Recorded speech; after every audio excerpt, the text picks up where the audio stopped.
President Uribe led his country from 2002 to 2010. He was re-elected in 2006 with 62% of the vote, the highest vote total ever received by a candidate in a Colombian presidential election. Under President Uribe, many aspects of Plan Colombia were implemented, and the security situation in the country improved substantially.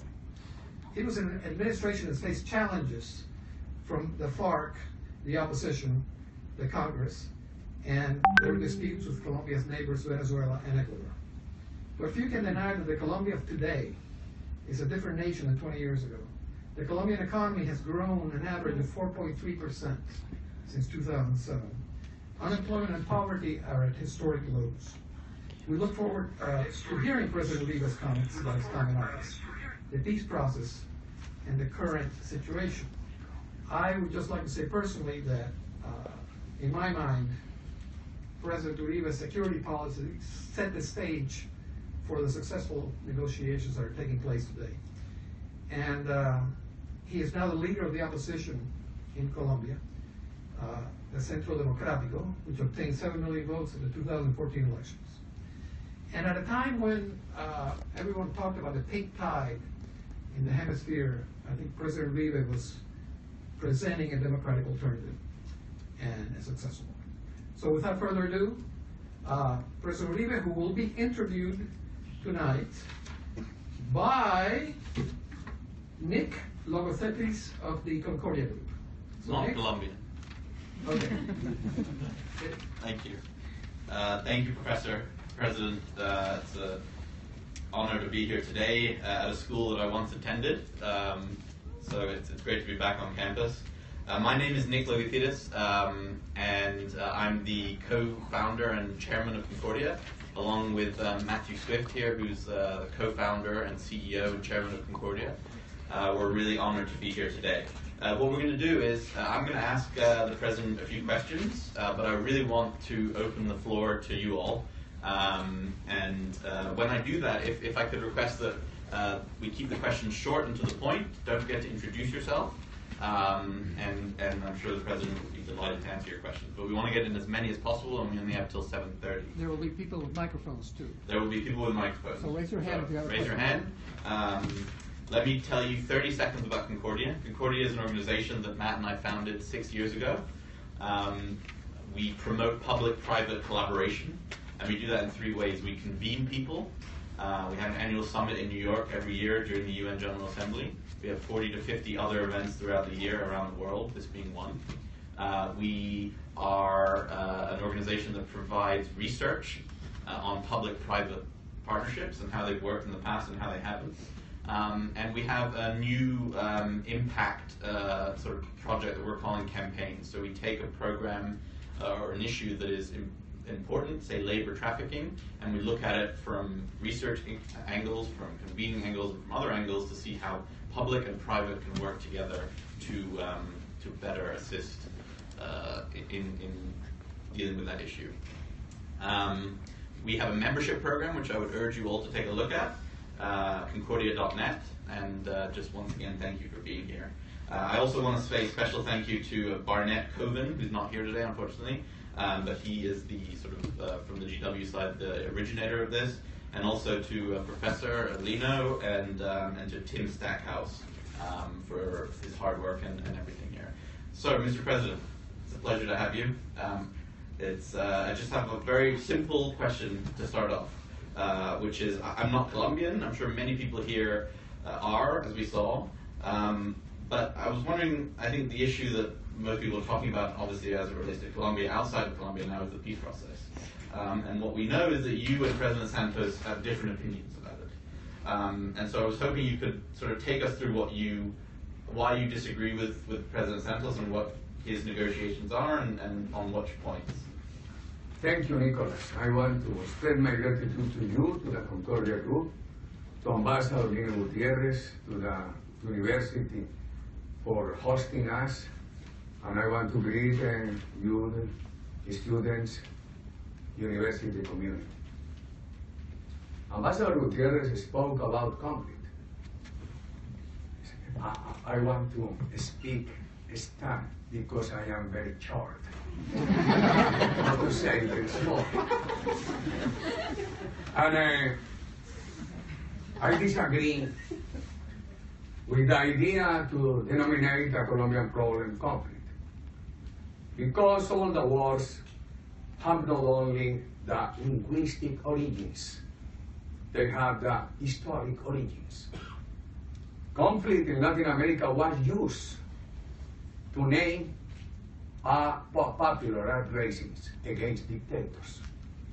This had not been the case of Colombia. FARC began with the remnant of partisan guerrillas after the National Front agreement. When FARC was established as it is today, it was some kind of replica of the Cuban Revolution in Colombia. Fidel Castro chose to replicate the Cuban Revolution in Bolivia and in Colombia. And FARC became his branch in Colombia, wanting to defeat the rule of law and to replace it for the proletariat dictatorship. Colombia didn't have a dictator. In the last century, Mexico has had 12 years of democratic interruption. Colombia only 4. 4, we have said that Colombia is the largest democracy in the region. FARC began as communist guerrillas, challenging the rule of law. And step by step, they became mostly mercenaries of narco-trafficking. Second, our policy was not only a policy on security. It was a combination of security, investment, promotion, and social cohesion. For instance, in social cohesion, during those years, in the middle of difficulties, the closeness of the Venezuelan markets to Colombian exports, the collapse, the implosion of the narco-trafficking financial pyramids in my country, and the international financial crisis created a lot of obstacles for our policies.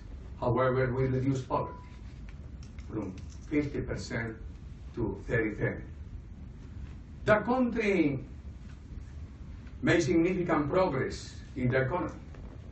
In the year 2002, domestic private investment was $20 billion.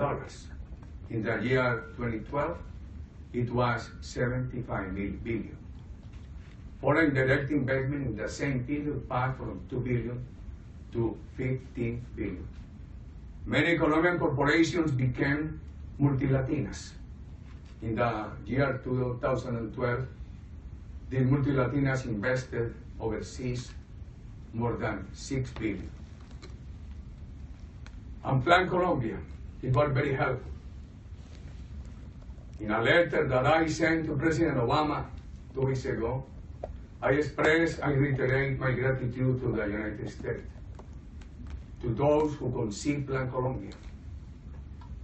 President Clinton, President Pastrana, Ambassador Luis Alberto Moreno, to President Bush, who made very important decisions that were very helpful to my administration and to Colombia. For instance, when he made the decision to allow the Pentagon to sell smart weapons to Colombia and to reestablish the program of air breach denial. These decisions are helpful to us, that we consider this decision the tipping point for my country to dismantle terrorist groups. And President Obama, with whom I coincided during the last 19 months of my administration, was equally helpful. But today I disagree. Because in the year 2010, Colombia had reduced cocaine from 700 metric tons per year to 200. And 2 years ago, in the 2014, Colombia had 400 again. In the same proportion, illicit clubs have advanced, have re-emerged. Therefore, I would say that not because of the United States, but because of the current policies in Colombia, we have lost a big amount of what we won, of what we gained during the years we applied effectively Plan Colombia. Why I disagree? I will only to mention, to enumerate the titles of disagreement, to give you the opportunity, to you, Nicholas, and to the community, the opportunity to go deeper in every point. We disagree because of impunity, because of converting narco-trafficking in political crime, subject to amnesty. We disagree because of political eligibility for members of FARC responsible for atrocities.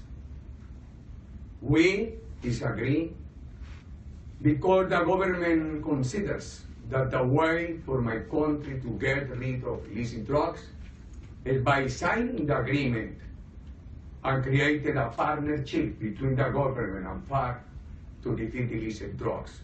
We disagree because FARC has been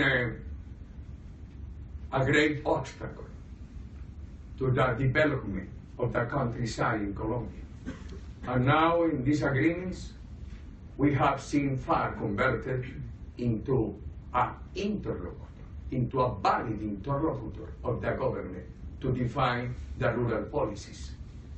We disagree because we cannot accept the combination of all forms of struggle.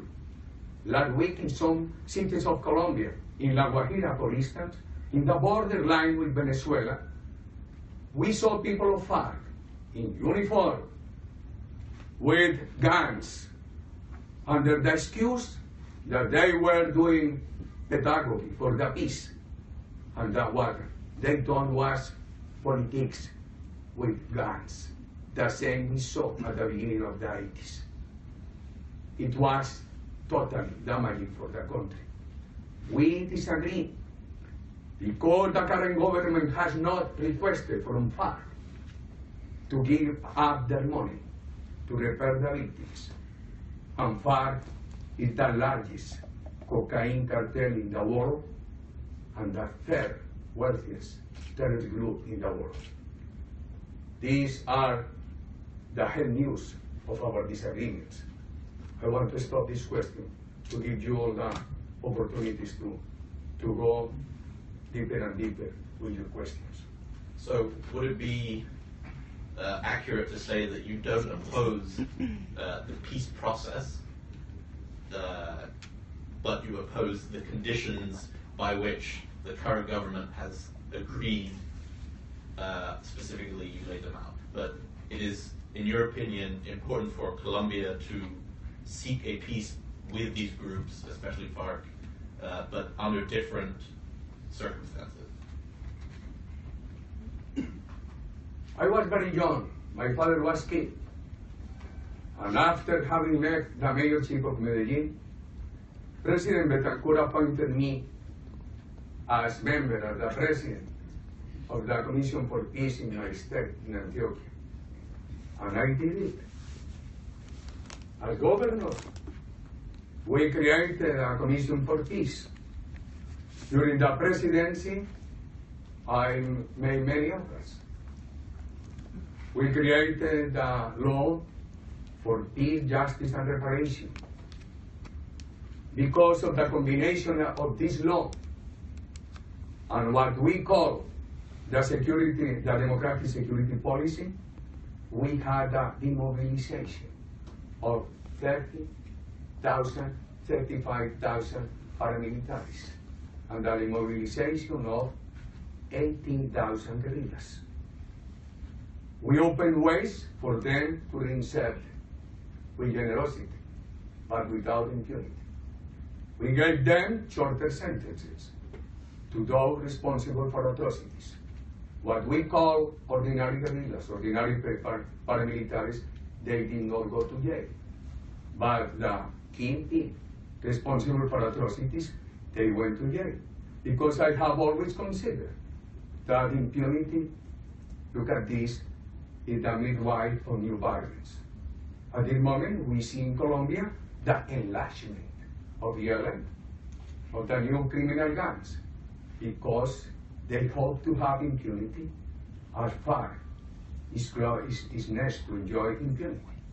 Impunity creates new violences.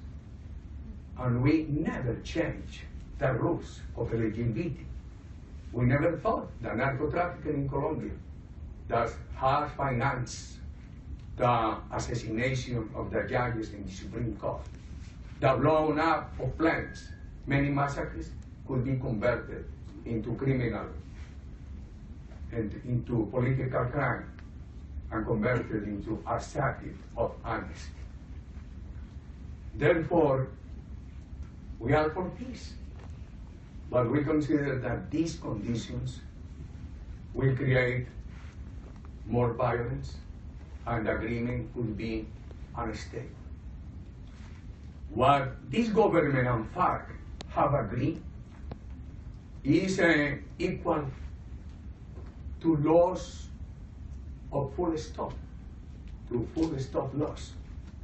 Remember in Argentina and Chile, at the end these laws were dropped. In El Salvador, the full stop drop had not been formally dropped, but the Justice Administration had disregarded it. Only some days ago, some former officials or the governments before the end of the confrontation were taken to jail. And they are accused of having killed nuns. They never thought that it was going to happen because they considered that it was enough with the full stop law. This impunity in Colombia violates the tradition of the good relationship between our two countries, breaks the international rules. The domestic constitution creates new violences and would be unstable. Therefore, these are some of our disagreements. Remember that when in Congress there was a discussion on the plebiscite, we said we cannot understand why the government wants to reduce the threshold from a turnout of 50% of the votes as it was established to 13. Look at this, you are very young. In the year 1957, Colombia had a plebiscite to approve the National Front. It was a country of 14 million people. And this plebiscite had 4,179,000 yes votes. But is the reason for us to lower the threshold in a country of 48 million people to approve by plebiscite the agreements with FARC with a vote of 4.4 million people. We have made all the constructive proposals to contribute, but the government only hears what FARC says. So let's open it up for some questions. Again, if you could identify yourself and be relatively quick, we will get to as many as we can. And we have some microphones here. So this gentleman here. Good evening, Alejandro Lara. I'm currently pursuing studies and a research fellow at Georgetown University. one thing that I always think about is that there are no administrations in the past, no former presidents that have taken actually care of building up infrastructure in Colombia. And the reason I'm saying is that I give you a quick example. The reason one of the questions that I was asked to be accepted in the program that I am right now at Georgetown, they asked me, well, we have a map of Colombia right in front of us. What region of Colombia will you take out and tell us why? So I say, well, I would take out Bogotá, Medellin, and Cali. He said, why? Well, because all the power is there. So you take it out and disseminate it throughout the country, so it helps out and build up leading institutions, basic free access to, better access to education to forgotten territories. So former, including you, with all the respect, sir, former presidents have done nothing for those forgotten territories. So what happened is that people that live there lose hope, and they push and they go and do drugs, join guerrilla, and so on. So for the future and for the students that are sitting right now here, I guarantee that none of them will go to Putumayo, Arauca, Caquetá. They don't even think about those cities because it's just not in their minds. They will go to Bogotá, Medellin, and Cali. So when Colombia is going to finally aggressively invest in infrastructure that you have Universidad de los Andes, similar to Universidad de los Andes in Caquetá, in Arauca, in Lichada, Chocó, so on, and that's the question. Thank you. Let me have that time. I speak as long as Latin American politicians. And this is a very difficult question to be answered in short. However, I will say to you this first. You have to think what is the cause and what is the consequence. Is poverty, oblivion, are poverty and oblivion the causes of violence? The governments of the National Front produce a great impact to reduce poverty. However, with the increase of violence because of narco-trafficking, Colombia began to have problems that put its economy without the enough level of investment. In the year 2002, I found this vicious circle: violence, low level of security, high level of poverty. We began to convert this vicious circle into a virtuous one. More security, reduction from 28,000 homicides per year to a little over 14,000. It was not enough, but the trend was good. The same in the same proportion in kidnapping. The economy was moving forward.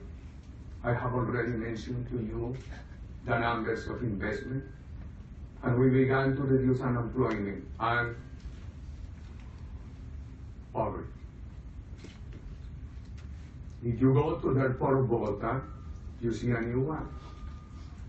This concession was assigned during my government. The free trade agreements created all the opportunities for the Caribbean cities, for Barranquilla, Cartagena. Because of our security policy, Cartagena was again a stop for the Caribbean cruises and had made significant progress. If we go to the south of the country and you visit the Putumayo, you see that our administration paid and improved the main roads in the south. But for instance, In the south of the country, in the borderline with Ecuador, we have the most promissory oil basins in the rivers Putumayo and Caguán. But in the last years, there has not been exploration because of the presence of guerrillas, narco-trafficking, and the absence of security.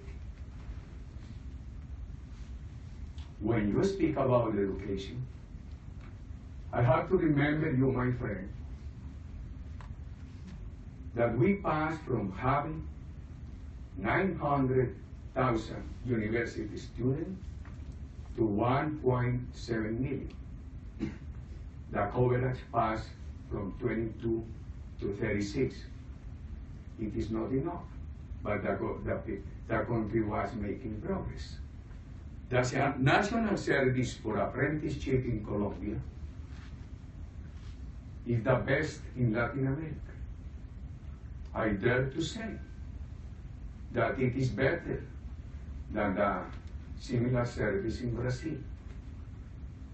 We expanded it eightfold during our administration. Therefore, the country has made great efforts, and the great obstacle has, in the last decades has been narco-terrorism. And I consider that the way the country is going on, of full impunity to fight, instead of solving this obstacle, will create much more obstacles.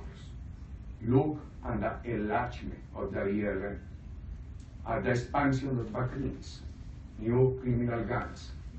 Yesterday I received news that two of the main kingpins of FARC in the department of El Tolima now are committing crimes with the uniforms of the ELN. Colombia needs many answers. I understand, like I said, but we cannot deny what the country did in the past.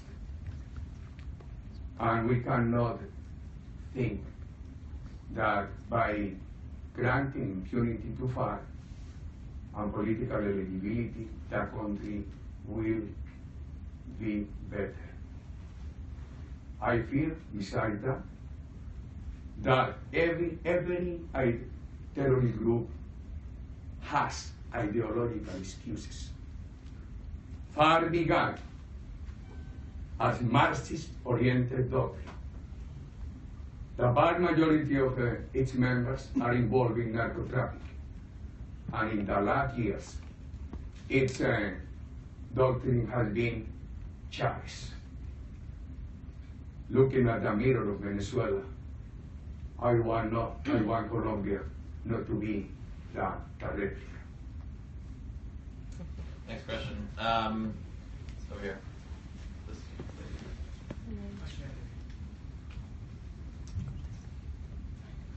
Okay. Thank you. I'm Gretchen Small with Executive Intelligence Review, and es un placer saludarme, but I'm going to speak in English. And I'd like to just do a quick international context to ask you your view of what role Colombia could be as it was advertised in the coming decade of great international upheaval that we face today. One, there's a case filed, a suit was filed against the Crown Bank of the British Opium Wars, HSBC, in Brownsville, Texas, a few weeks ago, charging that the bank had violated U.S. terrorist laws because of its money laundering served as a material support for terrorism on the part of the drug cartels who had killed U.S. consular officials and immigration officials. Where is Madam? Where? Where? Yes, where? In Mexico. The The killings were occurred in have the killings Mexico. taking place in Mexico? In Mexico. In other words, they're charging that HSBC is material support and part of, because of its money laundering, of the terrorism of and they're charging the drug cartel with being terrorists, which I think is interesting. Now, HSBC is part of a transatlantic banking system, which at this point is about to break apart in a far worse crisis than 2007, 2008. Ma'am, I'm sorry, if we could get to the Yeah, I question. am. I just, because I wanted to get from there Yeah. to an alternative view of how the whole world could be put together, which some of the Asian giants are doing. And I would mention China, Russia, and India in particular with their new Silk Road. One of the, and this gets back to what the other fellow was asking in terms of infrastructure, right? What role do you see Colombia having in a world in which there are things like a South America transcontinental railroad, a connection of the railroads of Russia down through the United States, through Central America, through the Darien Gap into South America, that whole prospect versus what HSBC represents? Big question, but anyway. Let me organize this mess in my mind. First, the ransoms, the briberies. Second, the railway. Third, the road, the unbuilt road. The ransoms. I disagree with any corporation paying briberies to bribe state officials, government officials, or to pay ransoms to criminals. But it is very important to combine two behaviors, two conducts, the corporation behavior and the state behavior. When you have a clear, a serious, a firm policy on security, it is much more difficult for corporations to pay briberies or to pay ransoms. Therefore, this is a combination. The more indulgent the countries are with criminals, the easier for corporations to be involved in crimes. Second, the railway. It is important to think in the long term, but it is important to solve the short-term problems. Even in between Colombia and Panama, even now, we do not have the road. Under the excuse that it will destroy the joint forest. This area is free for criminals and is without road for honest people. I believe that communications are much more better to keep the environment than the lack of communications. And let me speak about the jungle, because the rainforest is very important in the region between Panama and Colombia, as it is important in the south of Colombia. Let me share with you this. 52% of the Colombian territory is still in rainforest. The main enemy of rainforest is narco-trafficking. One of the main policies implemented by our administration was called forest ranger families. 100,000 rural families who were involved in growing illicit crops came to terms with my administration under the conditions that they keep the area clean of drugs, keep their eyes on recovering the rainforest, and they were paid by the government. I consider that it is necessary. You are going to have the road. You are going to have the railroad, the railway in these areas. You need to pay the native communities for them to keep the rainforest. I am very sad because the current government dropped this project in Colombia that was very important to stop the destruction of the jungle, to replace it with illicit drugs, and that would be very important to stop illegal mining. Alma? If you allow me, Nicholas, we could pick 4 or 5 questions Say it at the same at time. the same time. Okay. Hello, I'm a Caballero. I remember you at Georgetown. Yes, from Georgetown, and now working here at Covington Burling, a law firm here in DC. Just taking advantage of your presence in Washington and given that tonight there's going to be a Republican debate, I'm intrigued to listen to your assessment of the current political election that's occurring in the United States and the rise of Donald Trump in the polls. Very interesting to listen to. Thank you. I was going to wait to take 4 or 5 questions, but I have to answer this question for one reason. I cannot intervene in USA politics. One of the causes This is of off the record.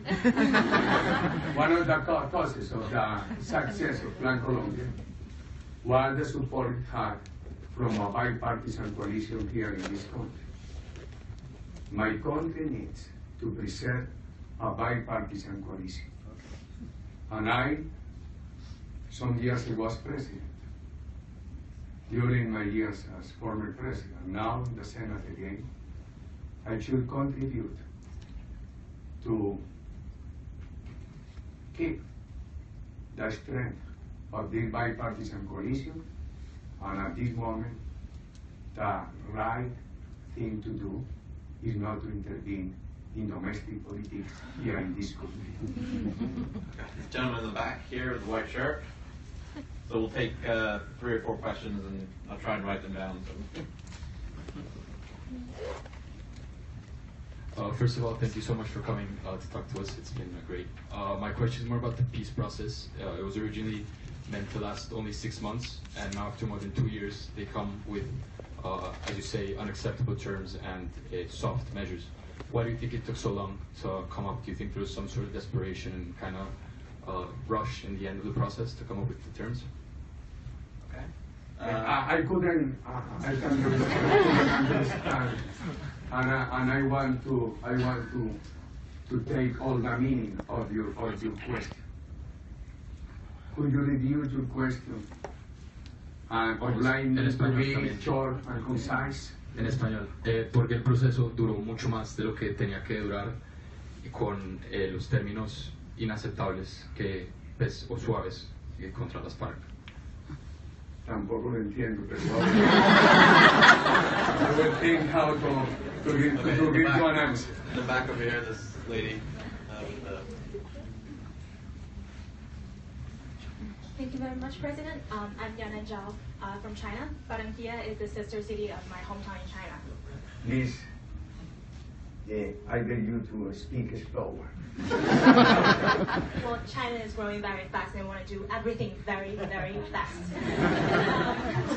Your economy is very fast, but your rationale is very rational.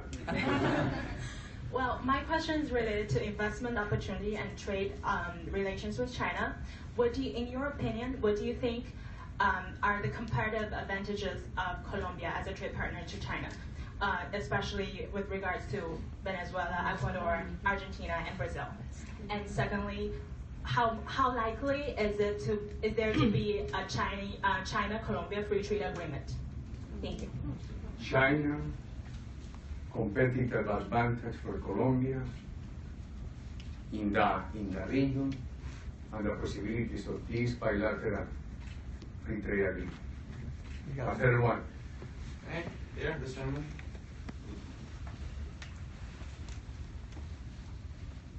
My name is Gonzalo Aguilera. I'm Venezuelan, so there's a lot of. I never thought I would have the opportunity to actually ask you a question. I'm very thankful for the service you have done and the example you are for the region. And my question is, as a president, you have to make estimates of how much lives it's going to cost to end a war with the FARC instead of doing a peace process. And I know it's almost an impossible question to answer, but what is sort of the time frame or the expectations that you thought that a continued war with the FARC would end. So you thought of a 4-year horizon, a 5-year horizon? You asked for the horizon of this war. I disagree with the word war, and I will explain why. One more? Yeah, one more for this gentleman. And one more I try to answer, and after if you have time, we pick other 4 or 5 questions. Okay, we have 15 minutes left. Buenas noches a presidente Uribe. ¿Dónde está el orador? David Medellin, Antioquia. I'm a second-year master's student here at the Elliott School of International Security. My question is about security. In the last decade, the emergence of BACRI and sophisticated criminal organizations has spread at a very fast pace. In the next decade, which do you see as a bigger threat to Colombia? Is it the BACRI or is it the FARC, or their continued evolution? BACRI, China. In my political moment, I disagree with the plebiscite, but our party will discuss if our reaction will be no vote or abstention. I disagree with the way this government is changing the constitution to introduce by a fast track the agreement with FARC. I disagree with the limitless law this government is requesting from Congress for the President to issue decrees to include in our laws subjects.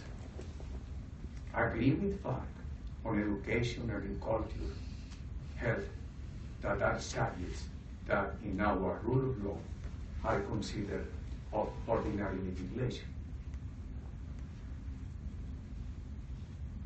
Maybe in the future, foreign government will say that they need a constitutional assembly,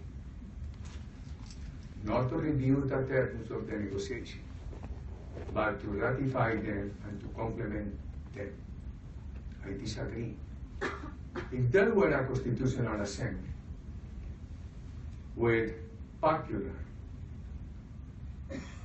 elections as origins, to have the power to review the amendment, the agreements, we have said that we would accept. In the hypothetical case of the government, I wish at this moment, I won't disturb the table. I would say we should stay around the table. We should remain in talks. But we have to reorient this process. We cannot accept full impunity because of these, that reasons. We need to change this. Ordinary guerrillas will not go to jail, but the kingpins have to give to jail for short sentences. We cannot affect our rule of law, our freedoms. We cannot create risks to the private sector. And our urgency is not to fulfill one date. The government has said that 23rd of May or March. In my opinion, the date is not the most urgent subject.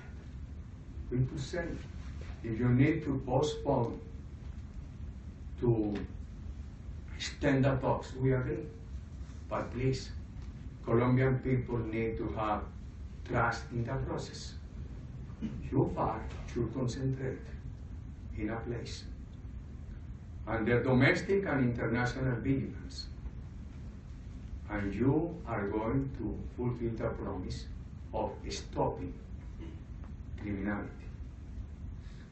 If FARC totally stop criminality, because the truth they announced before July the 20th that year has been a truth for the more visible crimes, but they have taken advantage to increase the invisible, visible crimes, to increase extortion, territorial control, narco trafficking, rearming. If they accepted a full cease of criminal activities, this will create trust within our people. It will be some ideas, but I wanted you to become a member of the central government. Not because I agree with the central government, but because you seem to be a very good listener.